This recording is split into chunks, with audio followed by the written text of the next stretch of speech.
Awesome. I just hate that it cuts off that little second at the end. It drives me crazy every time. I need to get that fixed. Hi, Erik. Hiya. Oh, hi. This is not Taylor.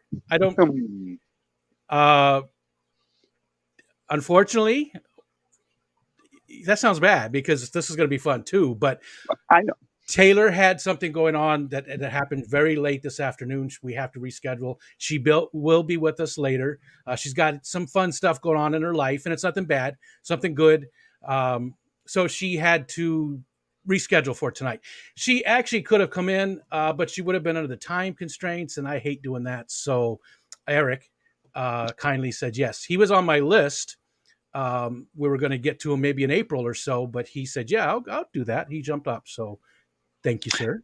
Oh, of course. Did you check your list twice, Santa? I did not.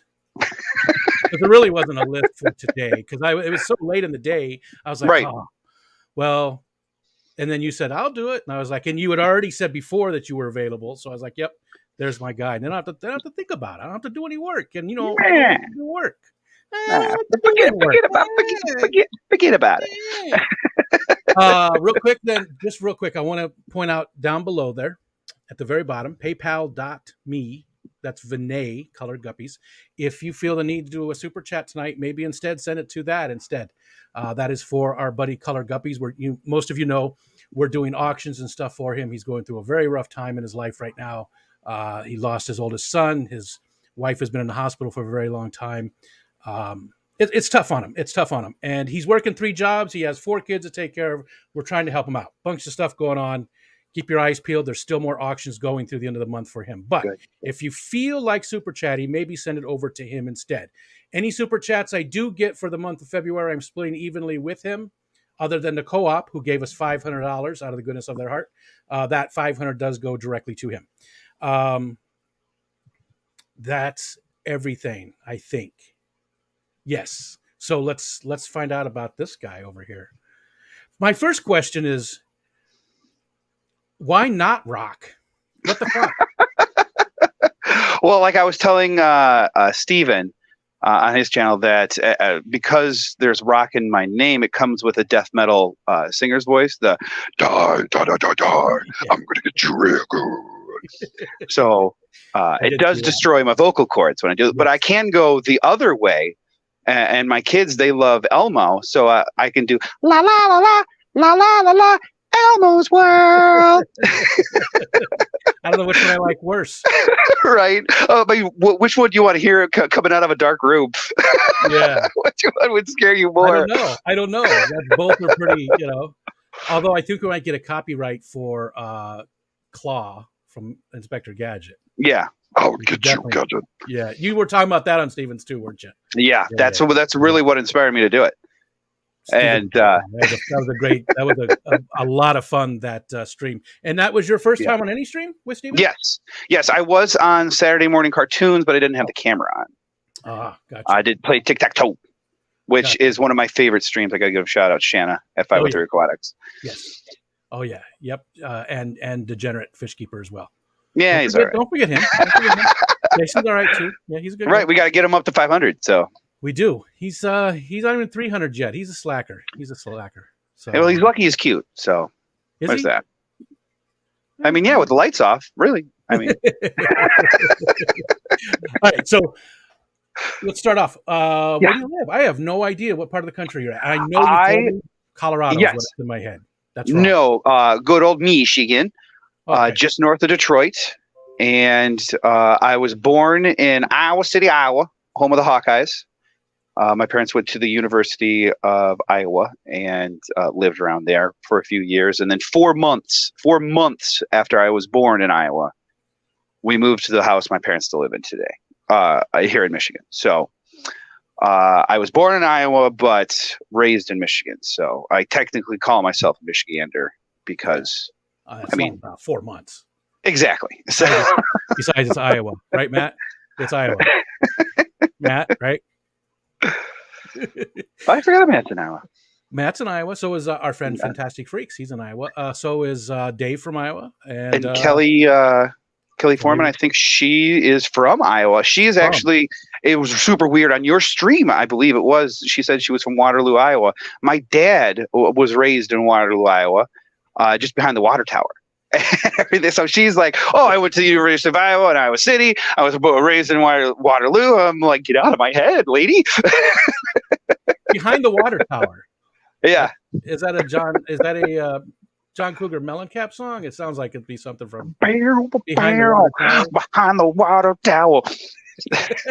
I like that. You could just I could just say something. It's like Degenerate. A lot of times you just say something to Jason and he's singing a song that's based on yeah, I always turn things into songs. I'm a goofy. I do too. Like Maybe I said, not with the guitar. You're doing the air guitar. I don't get into that. I just sing the line. Yeah, I'm pretty good with the drums, the sax. I mean, that looks like something else. It did look like something else. Two-handed too, so that's good. Two-handed. I did forget one thing. So people in the chat, if you're new here, I haven't seen any new names, but if you're new here, we don't even look at the chat the whole first half hour. It's just going to be Eric. I was going to call you Ricky. It was just going to be Eric and I having a conversation, and then the second half we'll open up and we'll look at the chat. So that's why if you come in and we didn't say hi or anything, and again, the focus on was for Taylor tonight from Simply Betta, but she had something very cool come up she had to do, and she had to reschedule. So we will see her probably in March, I think. We'll see. We'll work that out. So anyways, okay, so back to it. So you live in Michigan, north of Detroit. Mm-hmm. What do you do? I am in software sales. Sales. You seem like a salesperson. I don't like most salespeople. Well, I'm not really in sales. I'm in help, where I really believe I was put here on this earth to help, whether that be a little old lady across the street, a duckling out of a well, or helping a company, be more successful. I really love working with hospitals and streamlining their systems to be able to be more efficient and help people faster and things like that. So you deal with processes and stuff. Then you guys probably have a package of different software and stuff. And you help companies by selling them maybe an entire thing with a bunch of different disparate pieces that work together and make their processes better. Yeah, I work primarily with the SDLC, the software development lifecycle, in the ADM range, and functional testing, performance testing, application lifecycle management. And I don't want to say I love it, but I really have the imposter syndrome where I'm like, I don't know anything because I don't have a software background or didn't come from computers or anything like that. So I have no idea what I'm doing. And I get on the phone call and they're like, oh yeah, we have this. I'm like, okay, this is going to work and this is going to work. And then at the end of the stream, it's like, I forgot the movie, but real fella is like, what happened? I blacked out. I don't even know what. Old School. Old School. I don't even know what happened. Like, what's going on? Like, they want to see a demo? Like, oh, okay, awesome. Let me schedule it. But it didn't the guy say you made no sense whatsoever and we're all dumber for having listened to that? Yeah, pretty much. So, I mean, if that's how you feel, that maybe imposter syndrome is, an appropriate analogy there.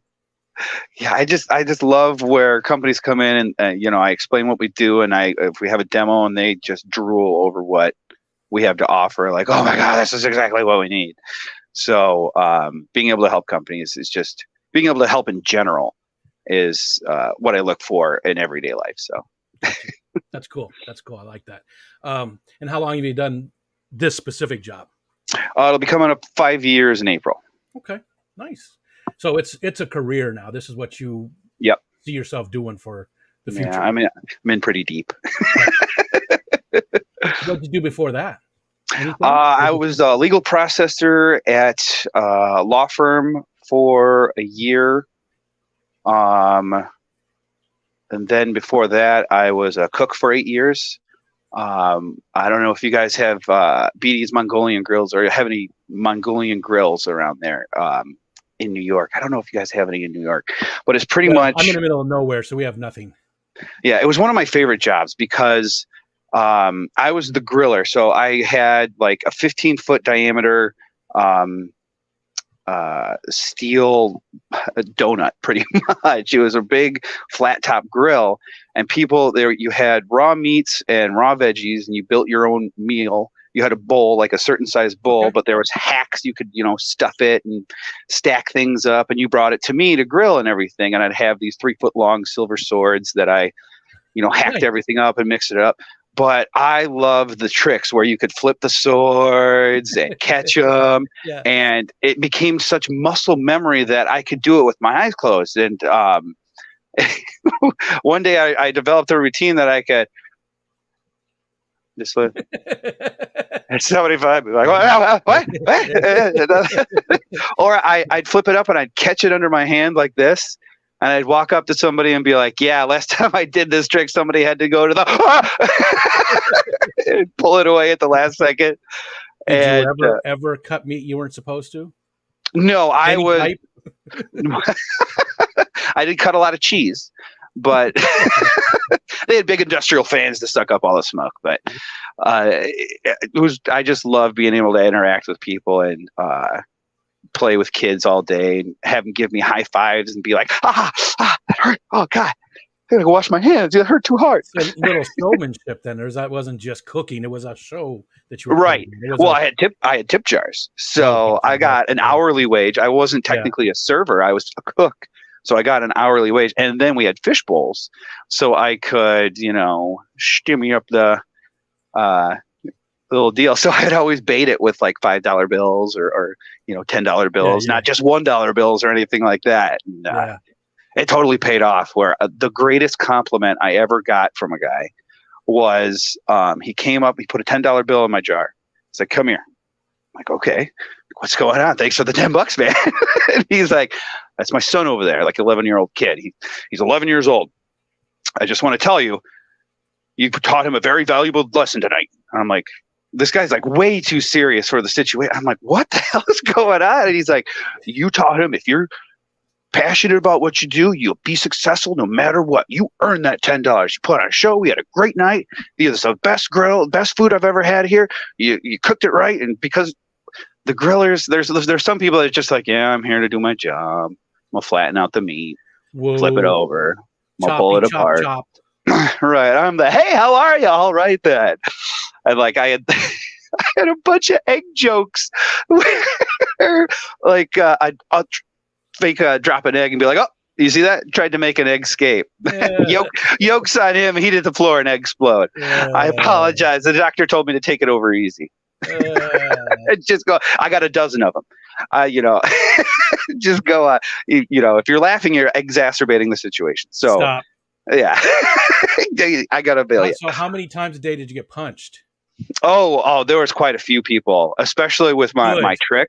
There was 2 people I made cry. One was one was like a 5-year-old girl because I was, having tit for tat with her on the grill. And I came over with my trick and I'm like, oh yeah, last time I did this, somebody had to go to the and I didn't realize she was going out at me, and so she went and just bit her tongue and immediately ran away crying. I'm like, let me buy her ice cream, let me buy her big fudge brownie, here's a balloon and all this. And so we were going back and forth. And another one was just a just awful lady who was demanding and one of those people trying to get free stuff. And I had did the trick next to her, and she flipped out. I was just like, oh my God, I thought she was going to get murdered. And it's just like, dude, lady, come on. And so sure enough, she got her food for free and everything like that. So she got what she wanted. But it was like just being able to interact with the public and have fun and being able to make that extra tip money and everything. I absolutely loved it. Loved it. You miss it. Kind of, sorta, not really. You don't get to juggle swords with your customers now. No, I mean, I still get to make people laugh, and on the phone and everything, and but I make way more money. I mean, I would love to go back like as a weekend job when the kids are older or something like that, because I have 2.5-year-old twins. So actually, in May they'll be 3. So. Oh God, they're Is that it too? That's all the kids? Yes, that's all the kids. It's enough, but still, I'm just. Yes, this is the fifth set of twins on Gina's mom's side of the family. Wow. So we knew going in there was a possibility, but so yeah, I know the technician was so cheeky about it too. So we went in for the first ultrasound. I went in with her, and she's like, "Okay, here's baby. Like, is this your first ultrasound?" We're like, "Yeah, hey, here's baby." Perfect, like great. And here's another baby, and it's just like, is there another? Are you holding out on us? Is there the third one? What's going on? So she's like, no, there's just two. So we had to, and it's boy and girl, so it's instant family. I mean, yeah, I am the luckiest man on earth, the absolute luckiest. With my wife, she's a super mom. She does literally everything. And the kids are just so well behaved. They slept through the night since 7 weeks. Knock on wood. But they I have the perfect life. I cannot ask for more, nor would want more, because they give me everything. They're my life. You don't hear that very often. You just don't hear that very often. So congratulations. That sounds good. Well, thank you. I don't mean to rub it in, but yes, I am the luckiest person in the world. Great. I mean, because a lot of us have, issues, and we've had pains in our lives, and I'm sure you've had your share, but now you're in a good spot, and that's great. I love to hear that once in a while. Yes, sir. Yes, sir. Back to the place which you were working at. Did you guys have like sake and stuff that you would use much? See, so I would go to like a place that was like Benihana's a lot. Benihana's. It was called Ichiban. I don't know if they have those everywhere, but I love it. I love it. That's Japanese. Yeah, it's pretty much. Yeah, it was pretty much like one of those, but for the entire restaurant, and it was Mongolian themed. Okay. So they did have sake. They had sake, just like one off-brand, brand of sake and everything like that. Place, they always they cook with the sake, and then they have it like in a squirt bottle, and they always want you to open up your mouth, and they every single time they fill my beard with it, and I'm like, no, it's up here. It's here. And they're like spraying down here. And I'm like, and good Lord, if you get close to the flame or something, like, let me lean over for that shot. You'll look like my beard. Now when they start, I'm like, no, you guys suck at that. Just, back off with your sake. You suck at sake. Yeah, I love the fake ketchup bottle that shoots out the red string. I don't know if you've ever seen that. I'm sorry. I did look at the chat, and people are saying that our sound is way off. Oh. I guess you just have a really loud mouth. Oh, I can turn on my volume, I think. Let's see. Is that better, guys? There's a volume disparity. I'm just going to crank the gains like all the way up. That's probably sounds horrible. How's that? Is that better, guys? I can move the microphone away from my face. I didn't notice it, but I get a little animated. Am I frozen? No. Oh, okay. You're moving. Yeah. Okay. Anyways, I hate that, there's that time difference, and we're waiting on somebody to say, yes, it's better, or no, it sucks, and you guys are all horrible, or whatever. Yeah. I think there's a 30-second delay built in too. Better. Okay. All right. Your voice is perfect. Your voice is perfect. But the beard. All right. Is it really? Which reminds me, stand up. Stand up. Sir. Ha ha ha. Ha ha ha ha ha ha ha ha ha. Oh my God. Okay, that's enough.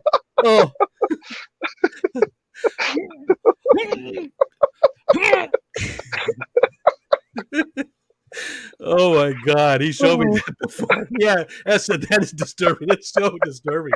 It is so disturbing.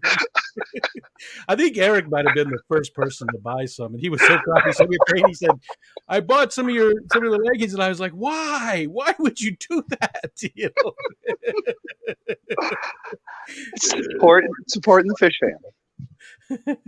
And I do appreciate that, but yeah, geez. All right. Okay. That's just so disturbing. I need to bleach my eyes, Gig Boy. You saw it. You can't unsee it. Was Rico's tongue hanging out? Bevan said. That wasn't his tongue. Are you going to the Keystone Clash? Oh, I want to so bad. So bad. I haven't really decided. Well, obviously, Orlando's out for Aquashella. That's this weekend? Yes. Yeah, so I'm not going to be able to make that. It's really between Triple Crown and Keystone Clash, because here in Michigan, easily drivable. I can hit it one day. I love driving. Absolutely love driving. I mean, I cannot get enough of it. Yeah. I love driving. So did I tell you that I love driving? I hate it. So it's because all the other people are out there. If it was nobody else out there, I'd be fine. But there's other people, and they all do stupid stuff. Oh well, that's the chess match. That's where you got to anticipate what somebody else is going to do. Like, that guy's leaning right in the lane. I bet he's going to merge over to try to get out. Oh, he did. Get out of the way. Let me through, and then you do whatever you want to do. Go do your thing. I'm going. Get out of the way, and then when I'm gone, you can do whatever the hell you're doing over there. But anyways, I'd have to say, Triple Crown. If you want to meet Fish Fam, right, Triple Crown seems like the one to go to. I would love if you can make it to Keystone Clash. It's the only one I'm going to, but it seems like Triple Crown is the one to go to specifically for this group of people that we are hanging out with. Right. But I have not decided to. Last year I was going to, but it just didn't work out. And this year I really have my eyes set on either Triple Crown or Keystone Clash. Right now it's probably leaning towards Keystone Clash. Good. Just because it's the Triple Crown's in April, right? Correct? July. Well, and then Keystone Clash is in September. Yeah, last week of September, like the 23rd, I think, is the first day. Right, and probably later in the year is going to be better for me because I'm going to be taking a week off in June. And then, if you can make it, I mean, that would be awesome. But the reason I brought that up is, I will sign anything that anybody brings to me. You said I could be wearing them, even if you're wearing them. I will sign anything on the nostril. Hygienic, anything hygienic. We can spray some sanitizer on it. Well, I just don't want people bringing me something that's been used in a weird way and have me sign it. It's got to be hygienic. But people were saying they wanted me to sign the leggings, so I just said yes. I will sign anything. I don't care what it is. I don't care if it's a tomato. I don't care if it's a marital aid. Whatever it is. Just if it is a marital aid, don't pop that out in front of all again, people. You're going to have to spritz it. You're going to have to spritz it with some sanitizer. It's got to be hygienic. All right. Let's go back to the job stuff. Did you have any other jobs outstanding, something that you really enjoyed doing? Man, umpire. My very first job as a teenager through when I was 18, 19 years old, being an umpire. Absolutely loved I was on a power trip, all eyes on me. No, not all eyes on me, but everyone listened to me. And I'm a younger brother. I have an older brother. I'm the youngest of my family. So, nobody listened to me or everything. I had hand-me-downs. I got, second choice of the car, what seat in the car and everything like that. So to be able to be like, yes, you have to listen to me and everything was very, very, very appealing. And there was one year, Bruce Ferris was the head umpire, and he instated a strict mandate to enforce the helmet on until you're behind the fence, because a few, like a county over, the previous year, a kid had gotten knocked out and seriously injured from like a play at home, and he was walking behind home plate. He didn't take his helmet off. The throw came in, hit him in the head. He had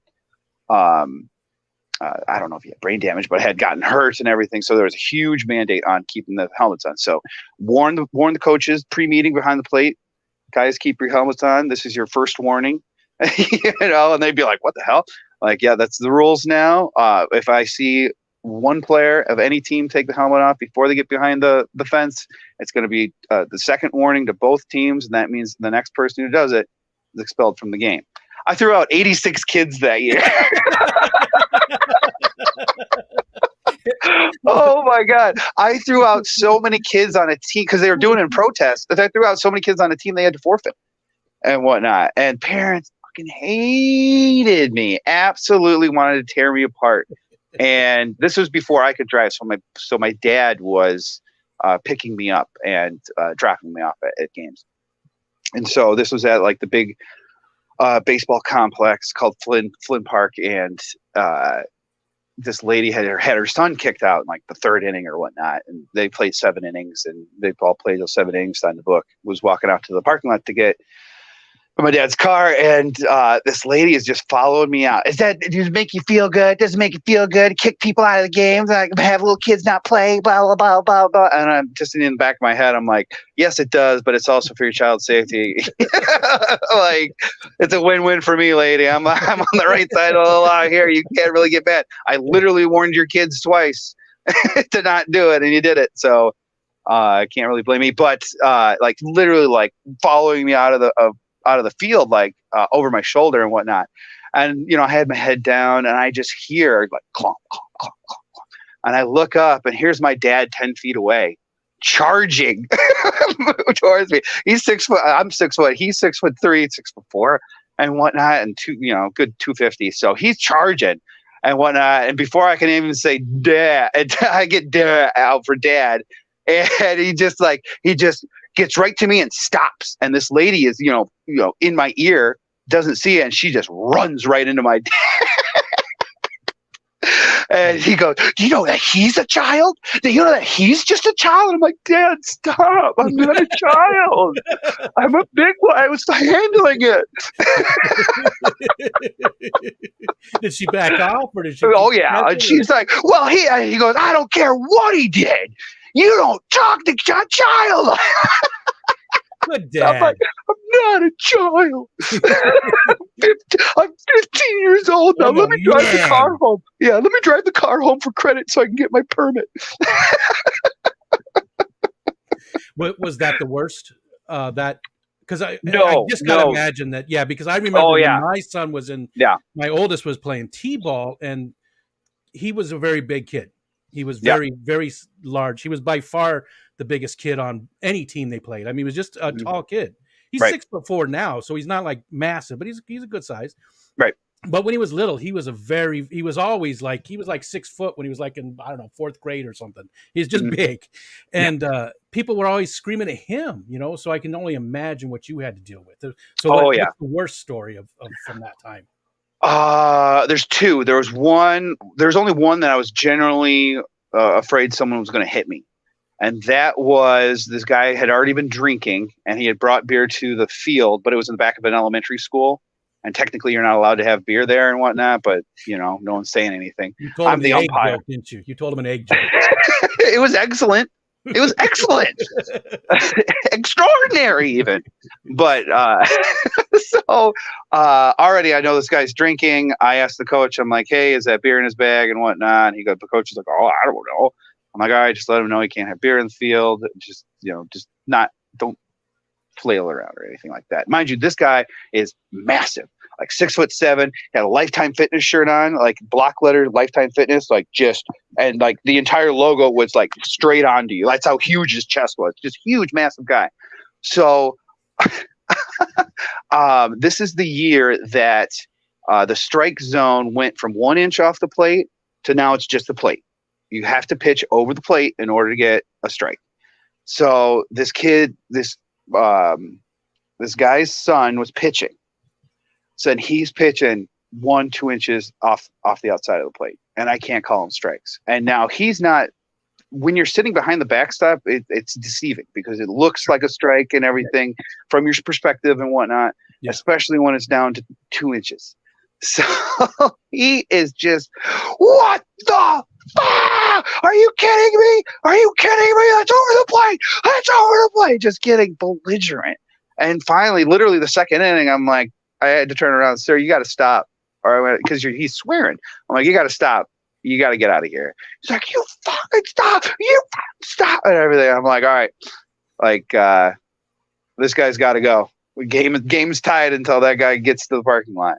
Because that was the rule. It's like you can continue the game once the ejected party gets to the parking lot, unless it's a player, because a player can stay on the bench.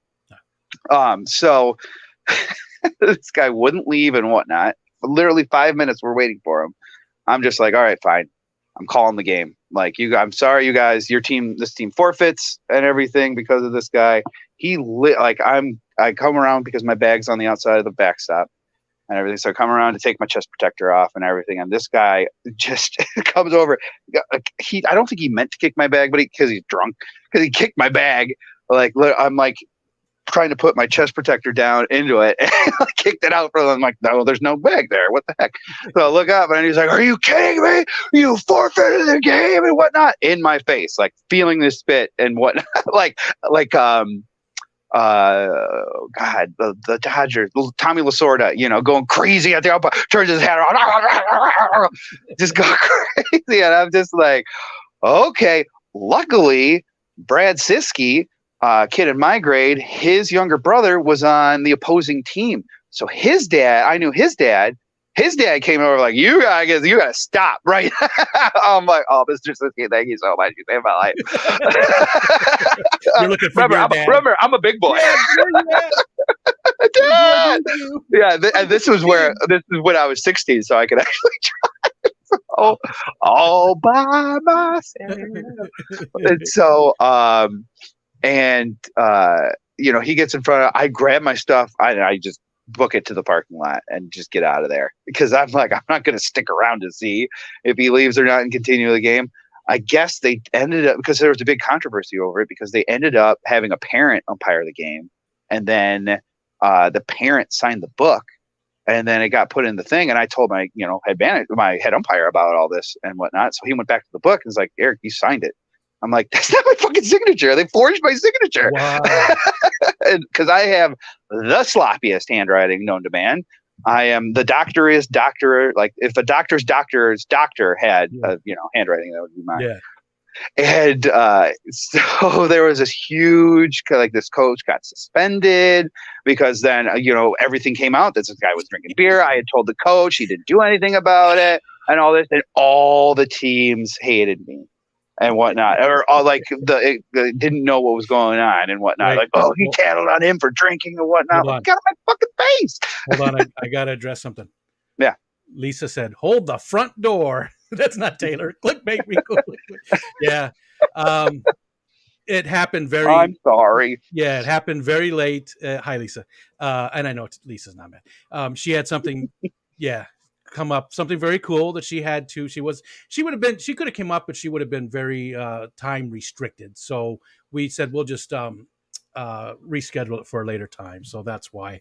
And Eric, who was on my list to interview anyway, said he was there when I was talking about it and said he would jump up and help us out. So yes, that's why this is not Taylor. Hi, Lisa. And anybody else who didn't know that as well. Taylor will come. She'll be on sometime soon. She had something come up that was really cool. So it was better for her to take care of real life stuff instead. Yes. All right. So what was the other story? So a huge controversy over kids sports. Yeah. Yeah. Let alone the coach got suspended for faking the signature in the book. The guy who was drinking and everything. You're 16. How old are the kids on the teams? Oh, like 7 or 8. Like, this is, so it was 9-year-olds, because that's the year that it goes straight over the plate. What are they learning from all of this? Exactly. And then the dad who was drinking got banned for the season. I don't know if he got banned for life, but he got banned for the season. He couldn't come again any more games and everything like that. Like, even if I wasn't umpiring, he couldn't come. Everything. So they blame me and everything like that. And I'm like, what's that? Like, okay, fine, blame me. It's all right. It's cool. Oh, Peplin says Lisa has to see the pants. Oh, God. One more time. Do the pants dance. One more time. As long as I don't pull my camera over. You might have to stand back a little bit, because otherwise you're going to scare people. I'm right up against my couch. There's no kids watching. There's no kids watching.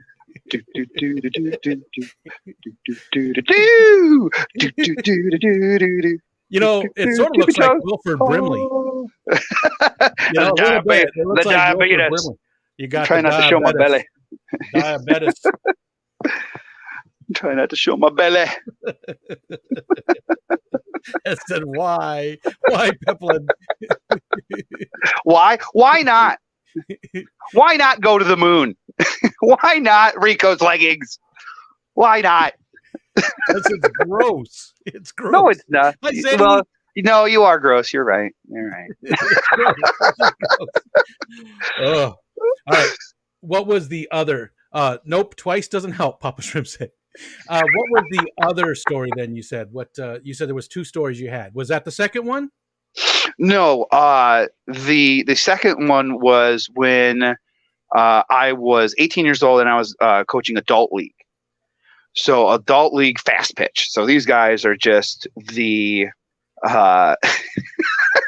they're the like septuple A players that never made it and always had the dream and are chasing it through TBB, and maybe there's a scout king and maybe his brother's a scout, and so way too serious business.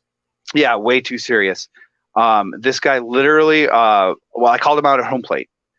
It was clearly out. The catcher blocked the ball he slid in home plate, blocked the ball with his mitt. He said he wasn't out. He got under the play. Like, you can't miss on the ground. You can't miss on the ground. And so he's flipping out. He literally took a bat and they're metal poles, for the backstops and everything. Literally just starts beating the crap out of this metal pole and whatnot. And in the middle of a swing, just looked over at me with a, like, you're next. And I was like, I noped it. I go, nope. I went around, grabbed my backpack, because luckily, he was over there and the exit was over there. So I came around, grabbed my bag, and all out of there. And they ended up continuing the game, but they didn't sign the book and everything like that. So the game didn't count. They had to reschedule it. And it was funny too, because when they reschedule games, you can call a hotline. It was back. God, what was this? This was 1998, 1999. They had a hotline you called for substitutions and everything that umpires could put in. Like, oh, hey, crap, I can't make Tuesday at 8 p.m. And so Phil, can anybody do it? And so this one came up, but I'm like, for team 13 and team 15? No, I'm not going to team fucking 15. Are you kidding me? Like, that guy, I traded all my shifts with him and whatnot. But I loved umpiring too, not just from the power and everything like that. I love baseball. I love sports. I'm not a very sportsy guy. I don't play, or I don't watch sports anymore. Or I'm very, you can call me Ric Flair because I'm a nature boy. Woo! Sure, that was great for everyone's earphones, but I know the infield fly rule. I worked a chain gang for football in middle school. You know what they say, those who can't, or those who can do, and those who can't put themselves into positions of power over those who can do. Otherwise known as politicians. Right, exactly. My dad was also a ref. So we're talking late 60s, early 70s. And he's reffing a game, and this one guy, I didn't like him all year. I had to go to all the games. My dad made me go, so I was bored sitting there. I don't know how old I was, but this one guy always picked on me. I just hated him. I couldn't stand him, and he was just really cocky and everything. And he hit a home run one time, and he was just running around the bases all, and he gets up to home plate, and as he's running, and he puts that one leg on home plate, and there was some dirt on home plate. My dad hadn't cleaned it, I guess, and his leg went this way from the knee. It bent up, because he put his leg on it, and his knee hyper extended. Way. Yeah, and everybody went, oh, and I went. I was dying. I was laughing so hard because I hated the guy. Serves you right. Serves you right. That's he was so cocky. He was all like, "Yeah, I just did a home run. Thank you." And stepped on the plate, and that happened. It was beautiful. It was beautiful. Karma is a bitch. Yeah. Anyways, okay. So umpire, hibachi chef. Close enough. Yeah. And what you're doing now with it. Is there anything else that stands out? Are those the big jobs? Did you do anything those else? Are the big jobs that I really love. I mean, I believe, I was pizza delivery guy for a few years too, but that was just delivery. That was my teenage years. That was a fog. So, but yeah, the grilling and software sales too. It sounds so weird to be like software sales. I'm so passionate about software sales. Yeah, but like you said, you like to help people and you can make businesses better. So I did that for a living. I was the guy you would have been selling the stuff to. You know, I was. Nice. I worked for a liquor distributor and managed all these different systems that brought everything together. We shipped millions of dollars of liquor from the one place every single night, just about. Well, it was 5 nights a week. Right. So, yeah, I was that guy. Real quick, Chris, Multi-Tank Addiction with the doo-doo that you do. Thank you, sir. And Leo, hello. Rico stand for president. No. Thank you for that super chat. I appreciate it. And again, if people do feel like super chatting, at the bottom down there is Vinay's PayPal address. That's a great place. Anything I get in the month of February does get split with him, but anything you send him directly, he gets all of it. So that's a better place to spend your money, if you would. Okay, well let's shift gears a little bit. Let's see, we're 40 minutes in already. How are you on time? Oh, fine. Okay. Yeah. Like I said, super mom. She's got the babies. They might come in and say good night, but yeah. I hope they do. Yes, I told my wife if they want to say good night, they can come in and say good night because I love them so much. Please, I hope that they do. Yeah, definitely. I like to see the families too. We all have families and other parts of us that make us who we are. Yeah, your daughter as Rico Claus was hilarious. I loved it with you behind the bush shaking it. Like, get that man in the seat. He's gonna blow his knees out. Come on. I was sitting in a chair. There was a chair. Oh, good. Yeah, I was good. I was sitting in a chair right back over here. That she did a great job too. Yeah. She was on with Lady Metalhead. Lady Metalhead does a cool stream on Saturdays at 4 p.m. Eastern Standard Time, where she brings up family members of fish fan people and does some things, or younger kids that are in our hobby as well, and interviews them. It's a lot of fun. She came up there with her axolotl, who was doing amazing, by the way. Thing's huge. Nice. But, all right. So, anyways, let's shift gears to hobbies. Let's dig into hobbies. What do you do for fun these days?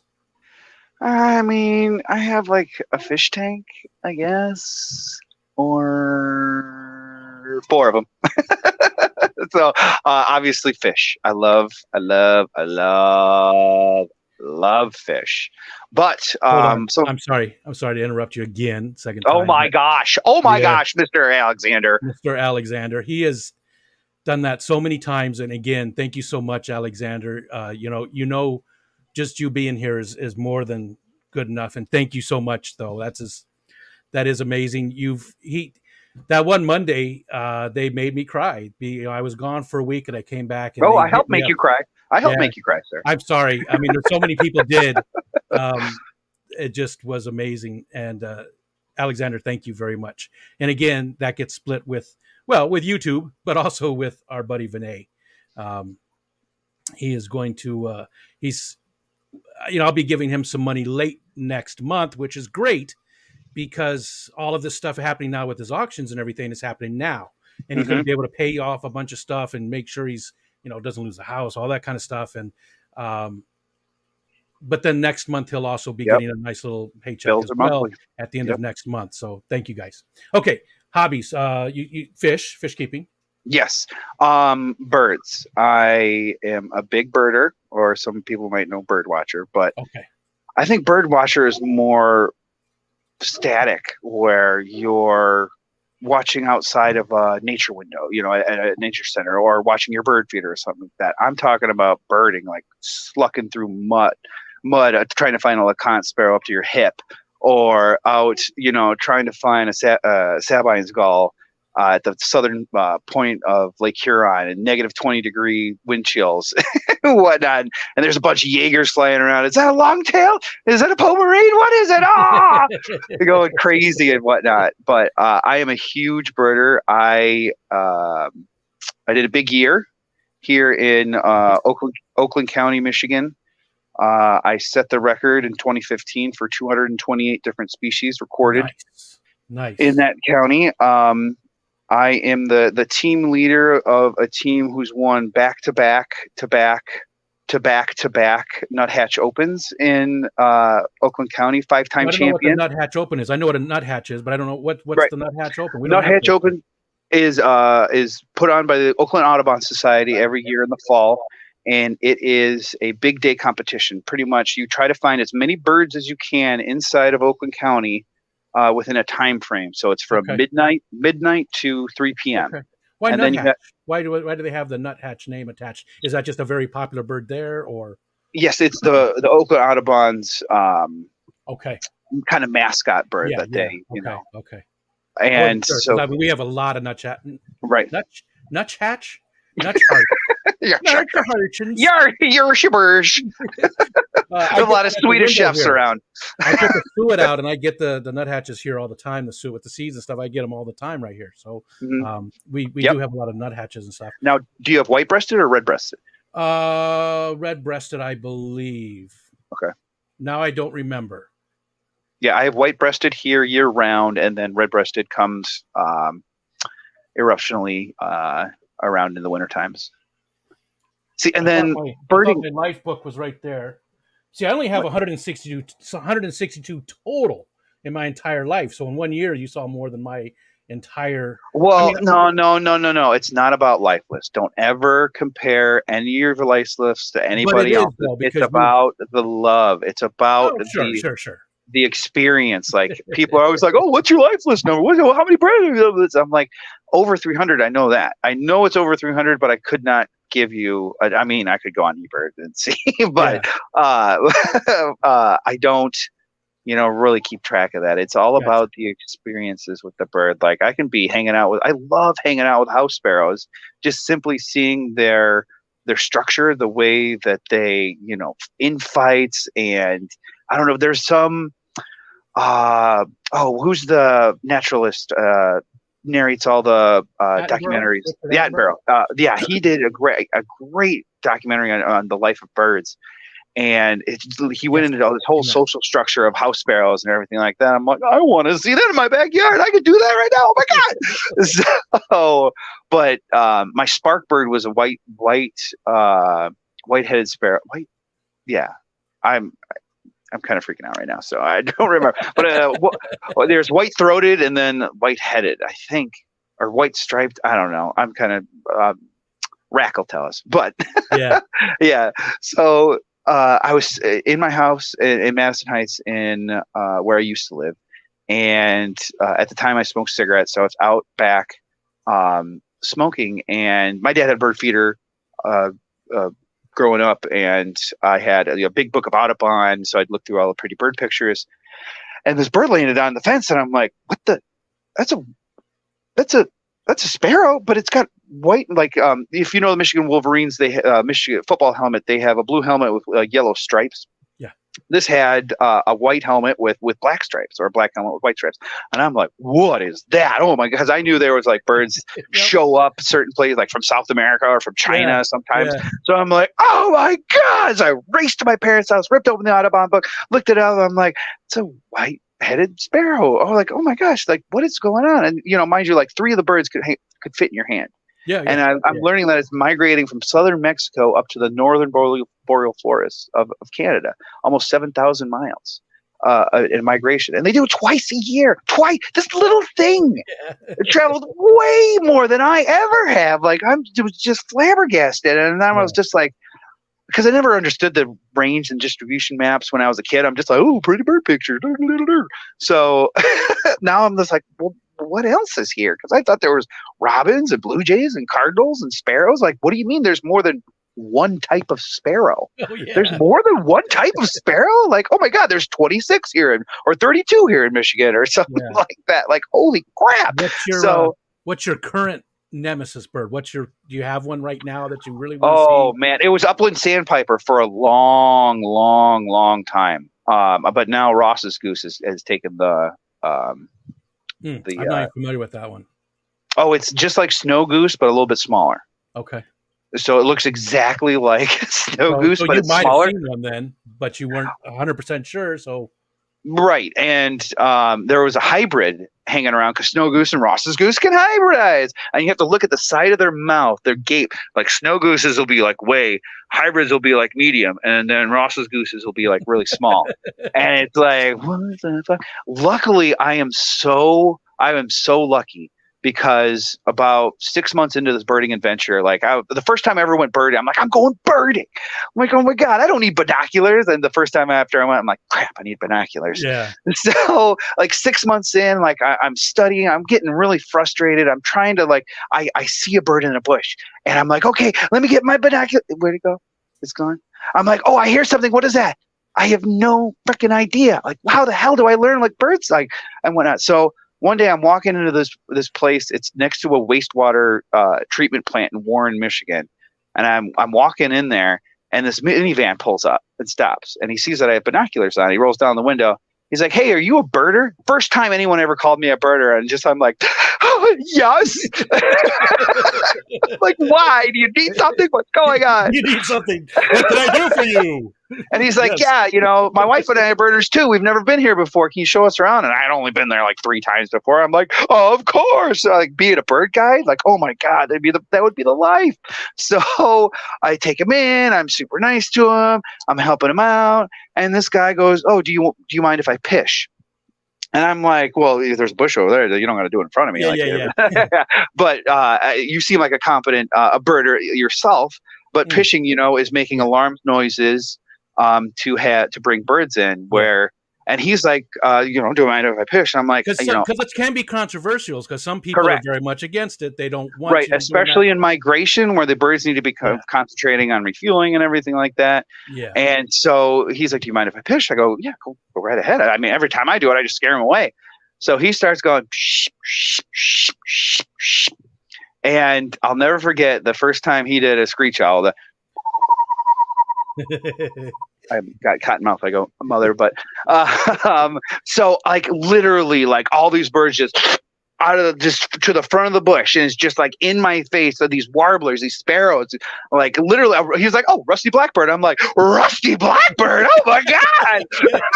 Just freaking out, and he can see like I'm trying to contain it, but I'm just as you can tell, I'm kind of an energetic person, so a little bit. So just like, oh my God, this is so amazing, and so I'm like, look, what are you? Who are you? You got to be somebody special. Turns out he's a 3-time World Series of Birding winner, team captain, and he used to be a head naturalist at Point Pelee in Canada. Just just across the way from you. That's the one I always forget the name of. Wait, yeah, is that the one that goes into Erie, the southernmost Erie, the southernmost tip of Canada. That's the one I always get confused with the one that's across the lake from me, because there's a Point Prince or Point something. It's also PP, and that's the narrowest part of Lake Ontario. And I always get those 2 points confused because there's great birding in both places. Anyways, right, because it's the conversation stuff. Indigo buntings at Stony Creek out on the mountain bike trail. Erik Why-rock, Wimpy Dog said. Nice. And very nice. Yeah. Stephen P wants you to explain the secret of life. We'll get to that. Oh, okay. Okay, I don't know if I'll be able to, but I'll try. Green heron, that was you called it a spark bird, but yeah, that was what got me started. Green heron, I was out paddling here in the back part of the bay and all the reeds and stuff, and as green heron came down, and I didn't know what it was, so that's what started me off. And do you have a favorite guide that you use now? Do you have any? Sibley's. You do like the Sibley's, okay. I love the Crossley. Do you like the Crossley guide? Have you seen the Crossley? There's a joke inside the birding community that the Crossley is the lesser of all the guides and everything like that. But I like it. I like it because it shows different lights. It shows different forms. It shows different positions of the bird. Ages. Where in flight, the ages, sitting down, shaded, direct sunlight. To find out to narrow down what it is. Yep. And then you can go to another guide that's got more information and learn more about the bird. But it's a great way to really identify exactly what the bird is. That's my idea with it. That's what I use it for. Yes, everybody makes fun of Crosley's. I bought Crosley's for my I love it. niece and whatnot because it's relatable. Where like these Sibley's is kind of like that, where it's just like, oh, here's the bird in profile, and here's sometimes of it flying away or things like that. And but for me, I find Sibley's is so much better. And what I like the electronic version. So it's you can be reading about the bird and playing the bird song at the same time, or you can have the hard copy too, but you can have the bird song playing on repeat.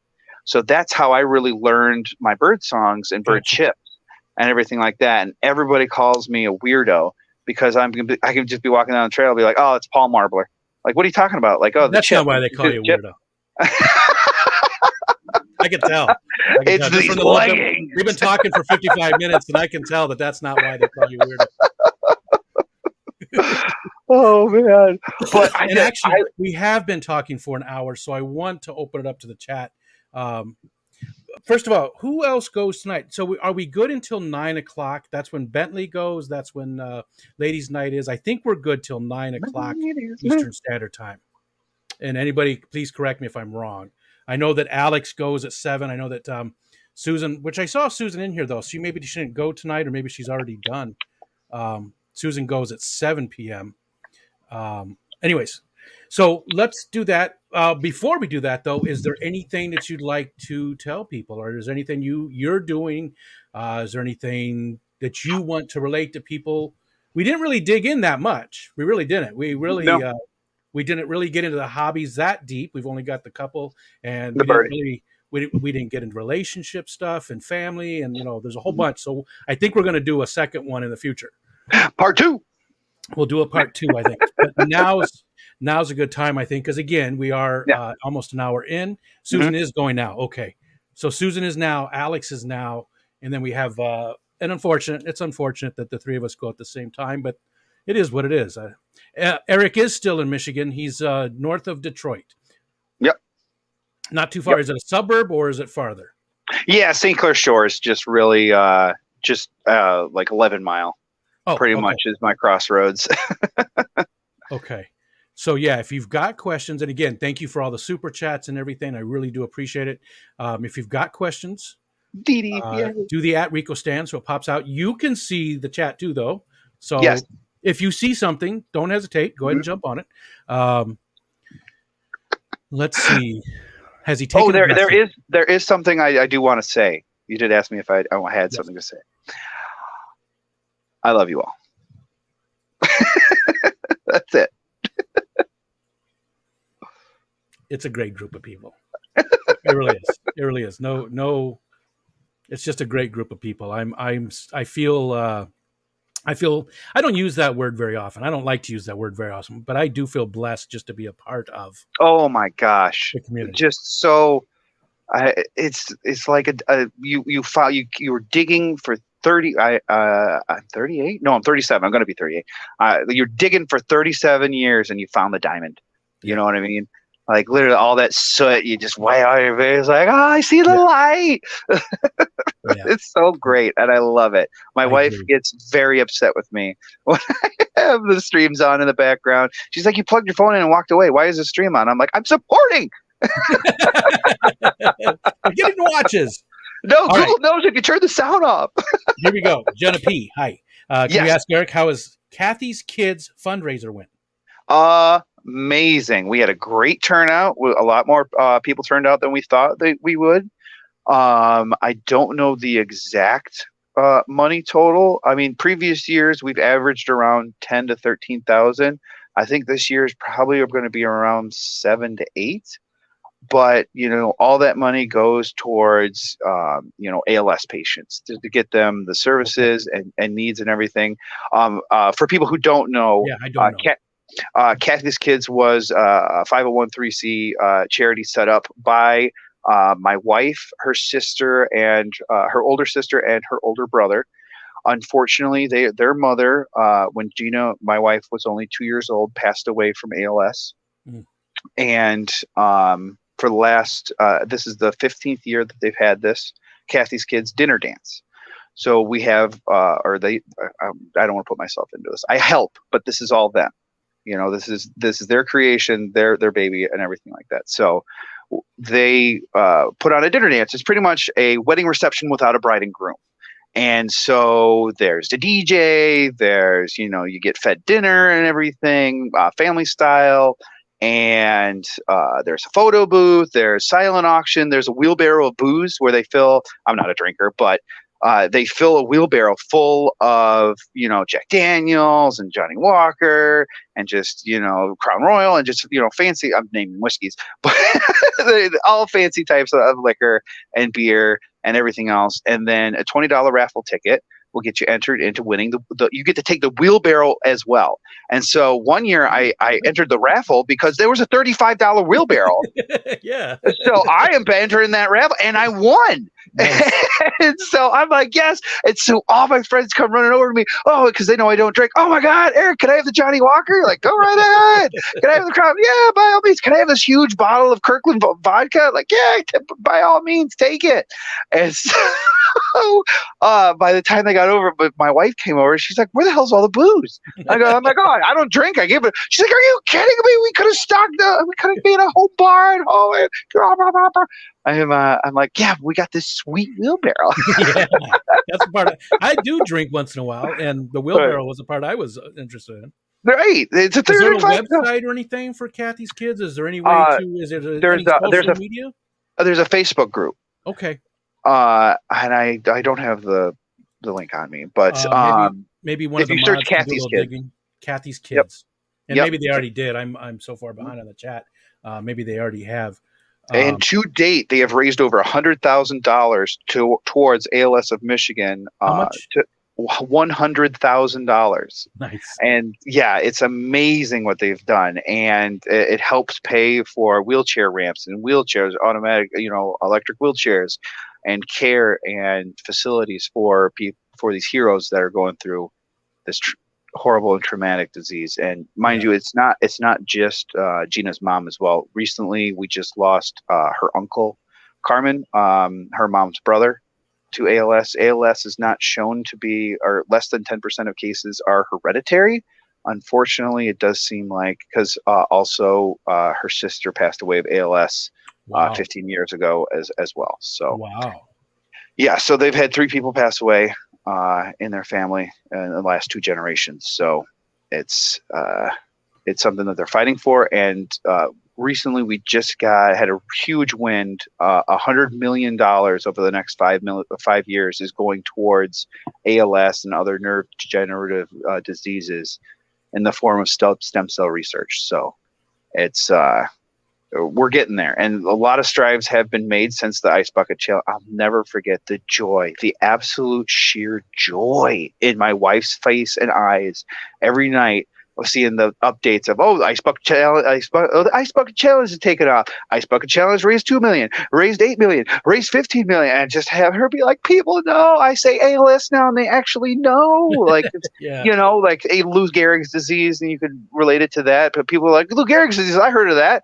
I have no idea what F it is, but I know Lou Gehrig, and so it's really it's a degenerative nerve disease that impacts everything from your movement to your eyelids to your breathing, and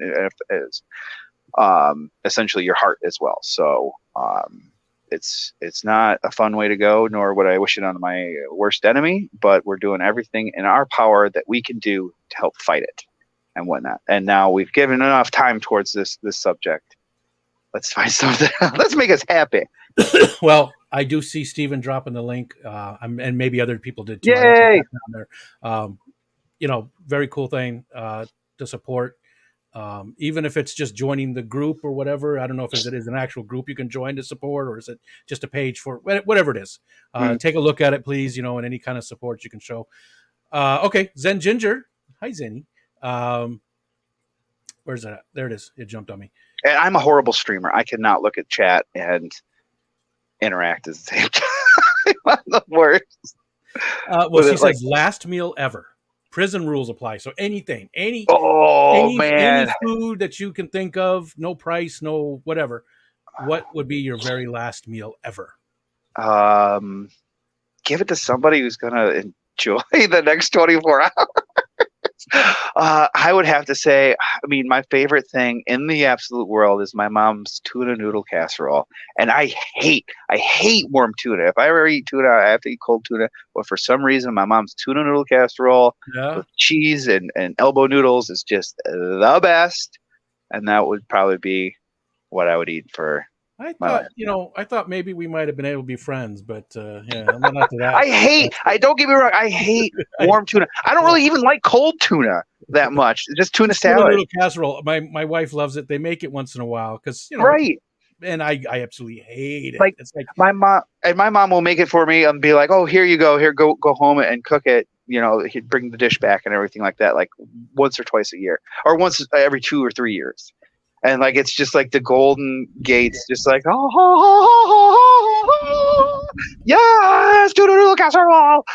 I never get it anymore. So, and she actually, literally, I'm not even joking, just gave me the recipe to make it too. I went and got Velveeta cheese. No.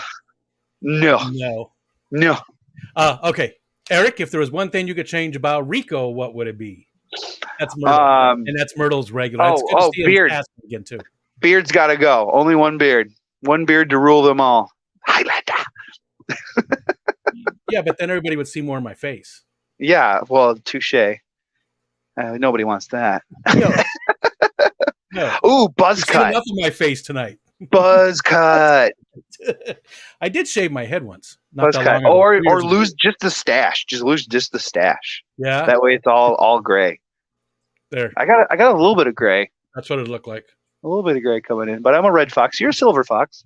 I'm a red fox. Steven said, Rico didn't catch the Hey Fish Tube stream. I said, I see. I think I did, actually. I did see. Was it your normal Saturday time slot? I feel like it was at night. Was it a late night stream or a nighttime stream? Oh, when Steven did mine? You were up to Steven, yeah. Yeah, it was a Tuesday at 11 Eastern. Yeah, I think you had commented like, hey, I'm going to have to catch the replay. I think everybody was like, I'm going to get to the replay. Let's see. So we got people dropping the link. There we go. And again, do the @Rico stand for me if you would, just so it pops out. Tuna kiss. I know. It's the worst. The worst, but it's the best.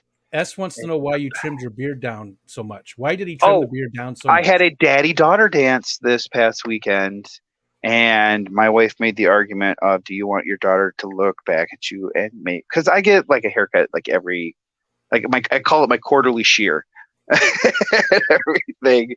And, I usually trim the beard down when I get my haircut, so it's in balance and everything like that. And I did have a daddy-daughter dance with my daughter, which was the cutest thing in the world. She was adorable. She hated it, actually, for the first 30 minutes. Because we walked in, and it was like the weekend, everybody in the club tonight. But I mean, like, it was like, in the like, literally, like, blaring it. And I'm like, my God, like, you're going to destroy these children's ears. So they eventually turned it down. We had some food, and she got some chocolate in her, and she was, went crazy. And her friend from dance class was there too. And so then she just wanted to chase her around the whole time. I'm like, all right, well, I guess we're not dancing. Oh, well. Plenty more years. Did you dance? Yeah. Okay. Yeah, a little bit. But she wanted to twirl. All she wanted to do was fall off her feet and spin. And I'm like, I can't, like, because, like when you take their hands and spin them around, like, it's all she wanted to do. I'm like, there's 1,500 people on the. I can't do that. Like, we're just gonna be go bowling. You want to go bowling? The police are called. There's black eyes. Somebody lost a tooth. There's footprints on people's faces. There's a child's foot jammed in someone's eye. We need a medical staff. But yeah, the daddy-daughter, we had a wonderful time, and I can't wait to do it again. I'm sorry, I have to take a very, very quick break because the dog's digging at the door. Do it. I'll entertain. Yeah, juggle or something. Hey. Da, da, da. Oh, what is it from The Office now?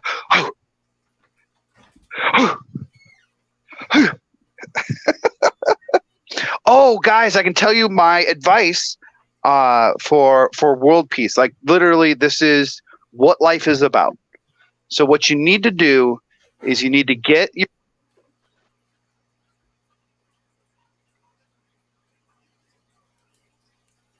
Wait, what? that is the secret to living a happy life. You're a dick.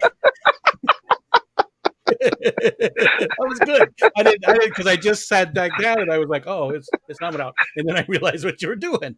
That was good. That was good. I like it. Let's see. Okay.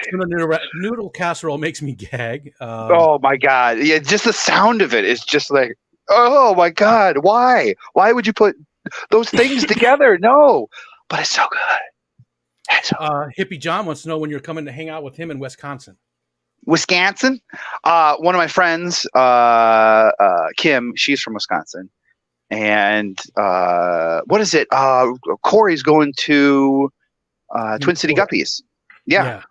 I hear it. And I was just like, and I'm like, that is an interesting drive. How far would that be for you? I think it would probably be 14 hours. 14-hour drive. Because my grandparents who lived in Iowa, they had a cabin in Cross Lake, Minnesota. So just like 45 minutes north of Brainerd. So we would drive to Rochester, Minnesota, where my family or my mom and dad had friends from college who lived and owned a greenhouse. And so we'd stay there overnight and then get up the next day, make the rest of the trip up to Brainerd, the 3.5, 4 hour drive up to Brainerd. So I probably could go and stay at my friends in Rochester and then hit up. And it's just like, I don't know if I want to meet Corey though, because they say don't meet your idols and whatnot, and it's super weird because I know a lot of information about Corey, and not like stalkerish, like shoe size. I know his shoe size, but it's just like so weird, Well, like I know everybody that I know that has met him said that he's just the same guy. Oh, he's super great. And yeah, I'm not worried about that. I'm more worried about him like starting a sentence and me being like, "Oh, I know all about that because you said," and he's like, "Well, yeah, but I just want to." Like I'm so terrible, as you can see. I am terrified of doing that. But being like from Community, Troy meets his idol LeVar Burton. Like I can fly twice as high. I did that. Take a look. Mark Grace was the first baseman for the Chicago Cubs for a long time, and I lived in Arizona. I'm a big Cubs fan. Was a big Cubs fan. Went to watch the spring training practice, and you can walk right up to all the players. They're right there. You can walk around with them, hang out with them. Right. I had a whole bunch of autographs that day. Nobody got me. Nobody made me feel that way. But I walked up to Mark Grace, and as soon as I got up there, he turned to look at me. I said, yeah, I was like, I have your autograph. My voice started shaking. I was like, and I was like, I don't know. It was the late 80s. So yeah, I mean, I was more than an adult. I mean, I was already married twice at that time. So, no. But my voice was just all shaky, and I was like, and I wasn't even that big of a fan of his. So that's what was weird about it too. Hippie John says I'm in southeast Wisconsin, so he could drive the 6 hours to me, and I'll drive to Minnesota. Ooh, there you go. You got a ride. Well, you would hop in my car because I love driving. Because you don't drive. No, I love driving. You love drive. He would hop in my car. I'd love driving. I'll still drive. Gotcha. My longest record for driving in one day is 19 hours. Snoochie Booch said I got to talk to Corey on the hotline recently, and I was losing my breath when I spoke. Like, I had to catch my breath. Don't know why. No, I want to call in on the member channel and be like, first time caller, like that. Just something like, do you have anything to say? Nope, thanks, bye. That's all I would have. Like, I have nothing. Let alone, oh my God, and about Corey, he's got to think like I'm such a weirdo too. So, actually, I don't have it on right now, but I noticed in his videos that he had, a gold wedding ring, like a tungsten wedding ring, and then he didn't wear a wedding ring at all. And I'm like, is it affecting his water parameters? Did he like crack a glass, panel, like walking around his fish tank room or something like that? Didn't know what's going on. That's amazing that you noticed that. Yeah, I'm seeing it's the birding and the attention, and the ADHD is just like, you know, you notice the weird. That's what I'm talking about. Is I would bring something up to him, and he'd be like, "What the fuck is wrong with this guy?" Like, okay, security, like this guy right here. But so like he had a stream on the co-op, or he had a stream on his personal channel, like Coral McElroy, and I had asked that, and Dorkula was like, "Oh, that's a super interesting question," and he never got around to answer it or anything like that. So, like the next stream he had was like, "Who's going to ask the most interesting question?" And I'm like, "Ah!" Dorkula said so. I like every 10 or 15 minutes, so I wasn't like spamming the chat or anything like that. I kept asking it, and Candy. Candy, she didn't put at me or anything like that. She just put, "That is such a weird question." And I knew exactly who I was talking about. And so I'm like, oh my God, I didn't even think of like, is Dorkula's relationship okay? Or anything, like trying to be like up in it. Like, and I'd already asked him, like, you didn't give Dorkula a chair in a stream. And he told me about how some guy like called like the police on him or something. Like he's abusing his wife and like craziness, and I'm like, oh my God, he sees me as a crazy guy. But luckily, like I asked it, you know, like once or twice, and you know, corresponding streams. And after a few months, I'd asked it once, put my phone down, and go deal with the kids, go hang out with the kids for a second, because it was during the weekend or something. Weekends are really hard for me with the babes. Yeah, so I put the phone down, came back like 20 minutes later or something like that, asked it again, and Candy's like, "He's already addressed this, Eric." And I'm like, "Oh damn! Oh no, I'm so sorry." And so I went back, and he you know, talked about it for like 10, 15 minutes. And in the beginning, he said, "Well, Eric's been asking this for quite a few months. Might as well answer." And I'm like, "Oh no, I'm the wedding ring guy." No. What was the answer? What was the answer? Oh, like he changed it from the gold to the tungsten because of the fit. And then he was knocking it around into everything. And it was annoying for him to dry his hands too, because he would put it on, or he'd have his ring on, take his hand out of the tank and dry his hands, but the water would drip out, you know, from underneath the ring and everything like that. Yeah. And I'm a big no jewelry guy. Huge no, I don't have a watch or necklace, nothing. And so my wife's like, you have to wear the wedding ring. And I just was like, give me like an arsenal that I can go to my wife and be like, the chemistry of the water gets altered and the fish burst into flames. So you can't wear a ring and whatnot. I was just like, oh my God, I'm the wedding ring guy. No. But knowing Corey, he would probably give me, you know, at least I'm a member. So he has to, he's like Spider-Man. Everybody gets one. Like, oh. I'm not seeing any other questions. I'm out of breath listening to you. You and Eduardo, man. You and Eduardo. You guys get together. Oh yeah, we get together. We can play some fisticuffs. Nah, but you know, having said that, we joke around with Eduardo all the time. But I would not want it to be any other way. There's no that you can't see, but I'm holding my heart for Eduardo. So. And I think that might be it. I had my ring made out of elk ivory from a bull I shot, Snoochie Booch said. I have just a cheap titanium one now that's got like a wood inlay on it. There were probably a lot more questions back in the beginning when I was... I didn't see any once we opened it up, though. They might have been at the beginning. Yeah, but I'm not seeing any now. Madrill says he's going to torture the chat. Or if I torture the chat with Rico leggings again, Albania. Albania. And he's also spelling my name with a C. Come on.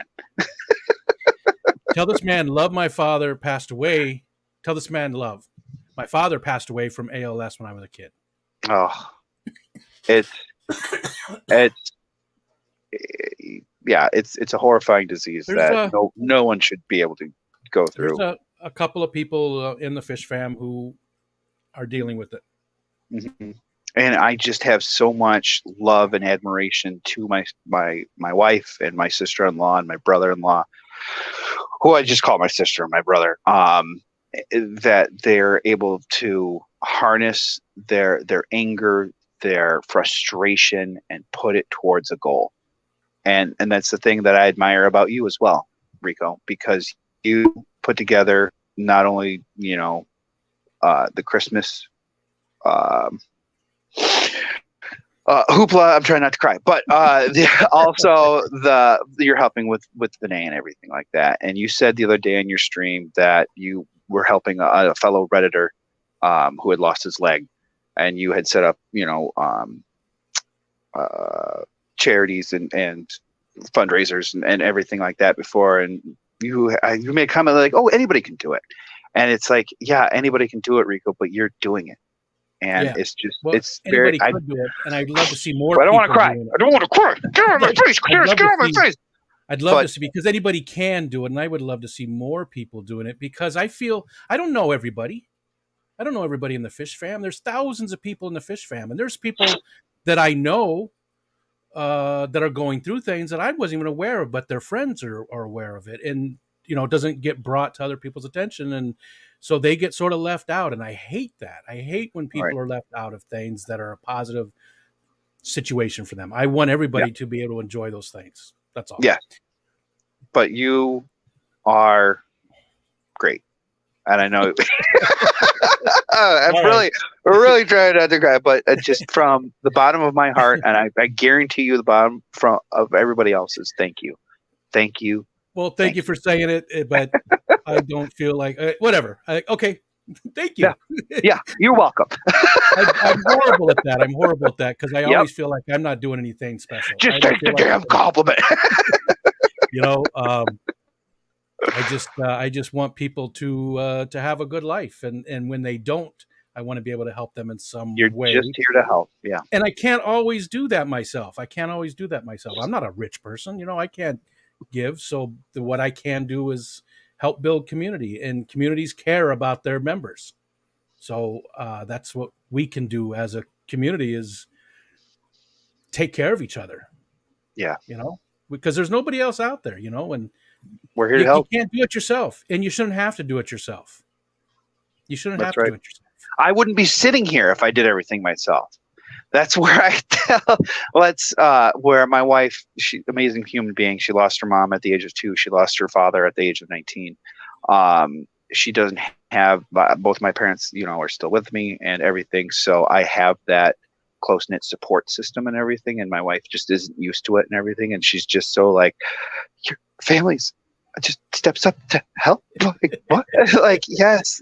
And she gets like, here in our home, we wouldn't be able to afford it if our parents, if my parents didn't, help fund that. And she's just like, how? No, they gave us how much? Who? No, just doesn't understand like the generosity and everything, because they have the ability to do it. Is that they're going to do it. So she just doesn't have that core.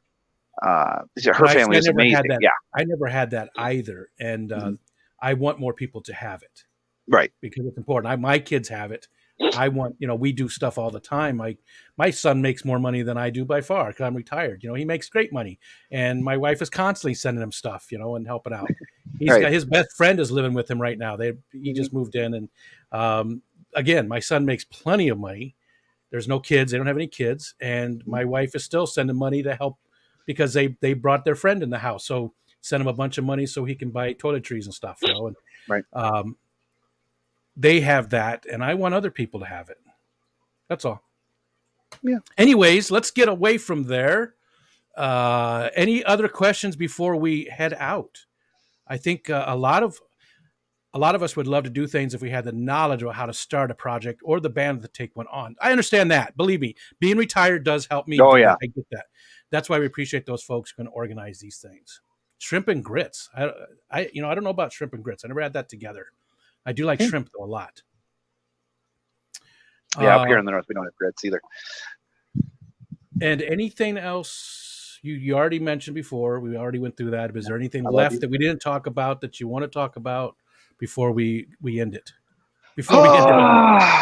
Yes. Your wife and daughters talk about Xenu. About Xenu? Yeah. No. First of all, I don't want them coming to my house. Yeah, if we no start thanks. talking about it, then they will. They'll be here. But yes, And my wife. knows, John Travolta might be out there trying to heal me or something. Hey, come on out, guys. Yeah, your wife and kids didn't come in and say goodnight.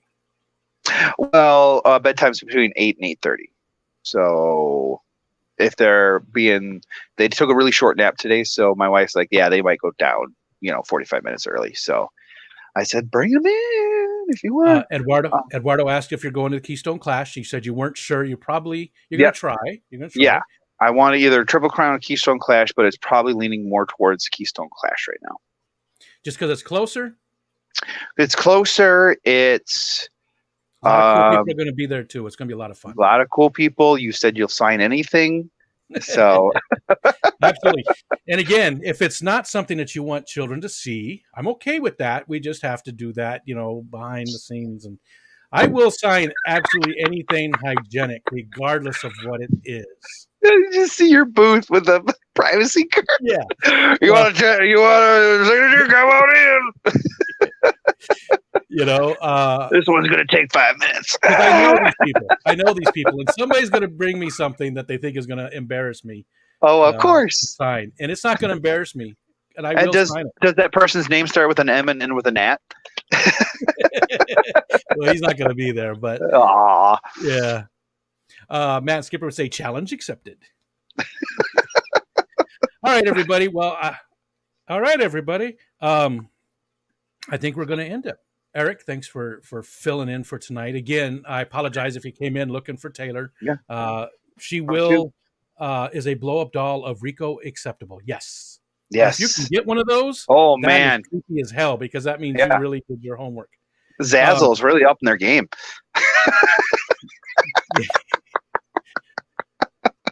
That would be funny as hell if they had those kind of things.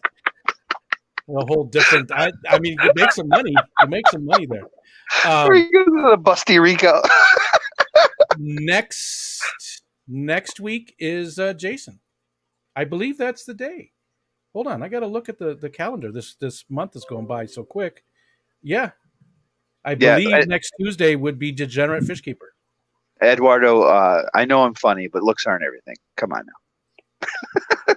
And then I'm not sure when Taylor's going to be up. Maybe second week in February or March. Maybe, I don't know. We'll see. She'll be up soon. But anyways, again, thank you so much for filling in. We really do appreciate it. It's cool to get to know more about you. Thanks everybody for showing up and hanging out. Thanks for super chats, Alexander, dude, and everybody else. Thanks for hanging out with us. Go see the streams tonight. A lot of good streams. Ladies' night. I'll be there. Ladies' night is a blast always. Bentley Pasco, always great information. Dr. Black. And are you going tonight, Stephen? Is this your week for the late night stream? I can't remember if this is your week or not. Yeah, and check out Snoochie Booch channel too. Snoochie Booch's channel is amazing. He has a lot of helpful videos on there. Let alone a great beard. Yeah, and a great beard. Yes. Yep. Oh, and my beard will grow back in literally, it's like Play-Doh. First Tuesday of every month. Oh, okay. And there's Alex is still live too. Yeah. All right. Next week for Stephen. Thanks, Jenna. Okay, guys. And stay tuned for part 2 for me. Yeah, part 2. We'll do part 2 probably.